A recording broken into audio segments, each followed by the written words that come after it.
Hey y'all, welcome back. If you're new here, I am Danny, and today I wanted to talk about my credit cards and how I manage them while also living on a budget and not accumulating any more debt, honey. Okay. So if that interests you, let's get into it. All right, sounds good.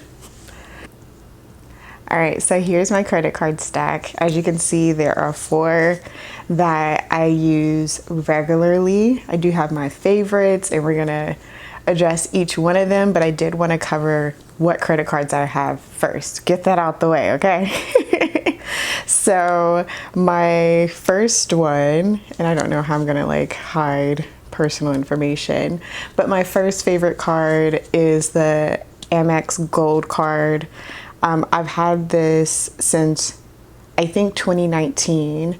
I was gearing up, about to leave my situation.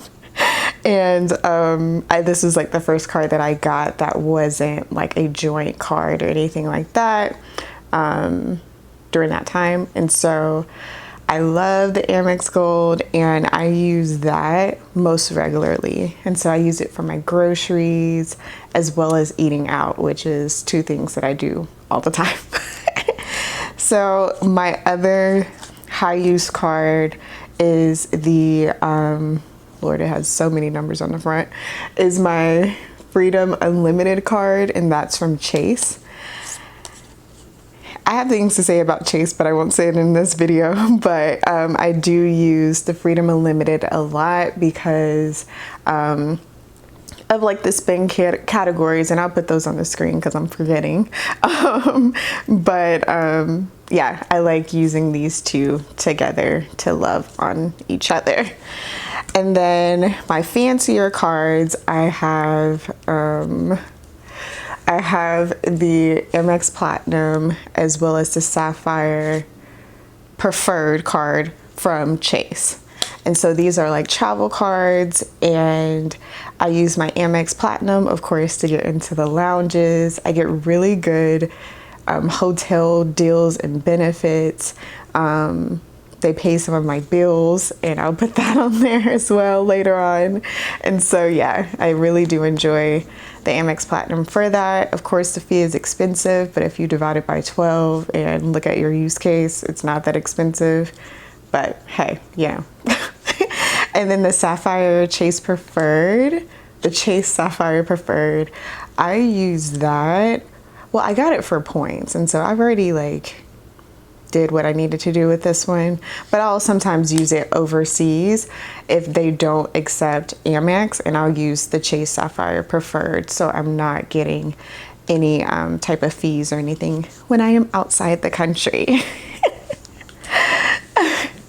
Okay, so what do I spend on these credit cards? Almost everything. Yeah.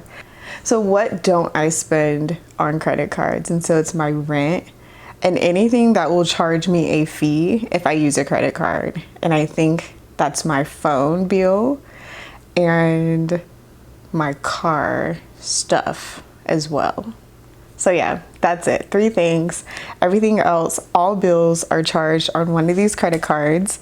And so as you can see, there is heavy usage throughout the month, as well as all of my variable spending. And so that's my groceries, my eating out, my spending, my fun, my everything goes on credit cards.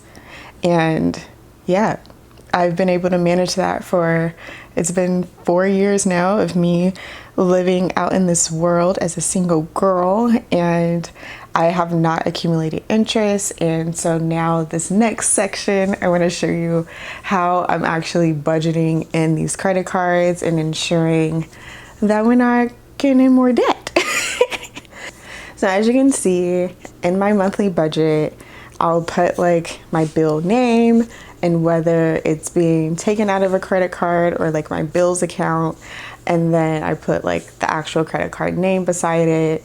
And so that is already accounted for in my budget. And then of course I know with all of my other spending, I'll be swiping. So every month I go in and I jot down what my statement balance is and when it is due for the next month, right? And so I have that for each of my 4 cards. And I also have 2 store cards that I rarely use. It's a Macy's and a Best Buy card. I just check those just to make sure it's 0 and no one stole my information. So once I have that, I put in my statement balances within my budget, and then before the due date, I'll go in and I'll pay those completely off, and I'll just keep doing that from month to month. You can also do it another way. Don't let this confuse you from the first way. You can just treat your card as like an extension of your bank account, which is what I do anyway. And you say, okay, I'm gonna sign in and I'm gonna look at March 1st to March 31st, and I'm gonna see what I spent, and I'm gonna pay that exact amount off immediately. And so you can do it like that. I have been doing it like that. I did switch it up about 6 months ago due to just like a change in the way that I wanted to budget. But either way, as long as you are at least paying the statement balance, you're not going to generate interest. And so it just depends on how you want to manage your cash flow. Hopefully that helps.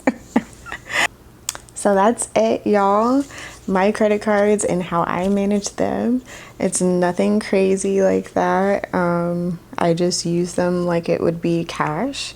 And so let me know if this was helpful, or if you use your credit cards in a different way, or if you want some credit card pay down tips, because honey, back in the day, I did this twice. I did a credit card pay down twice. And if you know my story, you know I was literally like supplementing my life with credit cards because I just could not make enough money. And so if you want to talk about credit card debt, we can. Until then, I will talk to you later. Bye.